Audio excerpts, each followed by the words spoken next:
Returning now to our top story, the death of Pope Francis. We're joined now by Julien Paparella, who is in Rome right now, Vatican correspondent for Salt and Light Media.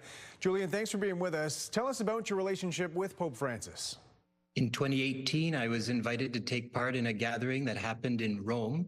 It was a gathering mostly of bishops, but it was about young people. So they also invited 35 of us, young people from around the world, to come and share our perspective, our experiences as young people in the world today.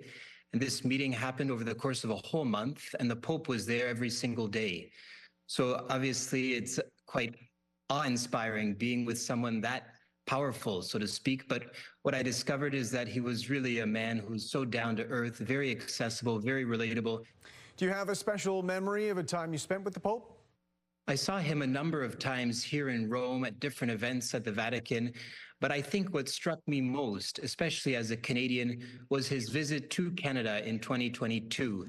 He went to different cities. It was part of a penitential pilgrimage and the Church's effort to walk with Indigenous peoples and work towards truth and reconciliation in the light of residential schools. And so he went to Edmonton, he went to Quebec City, and he went to Iqaluit. And I was very fortunate to be there in both Edmonton and in Quebec City. And I think for me, a very powerful moment was when he apologized on the site of a former residential school outside of Edmonton. This is a place where, in some sense, it was sort of in the middle of nowhere. Most Canadians may not even have visited the site of a former residential school, yet here was the Pope. He was already confined to a wheelchair at that point, and he'd made the journey thousands of kilometers all the way from Rome. And lastly, Julien, what do you believe Pope Francis's legacy will be?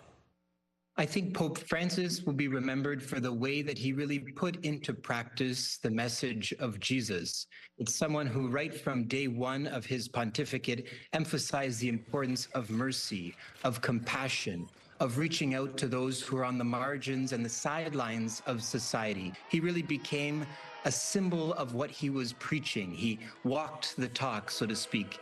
And I think that's what will be what remains with people in their hearts, in their minds, this image of someone who's welcoming, someone who's a sign of peace, someone who's a sign of the fraternity and unity of all of humanity. All right, Julien Paparella joining us from Rome. Thank you so much for being with us. Thank you very much.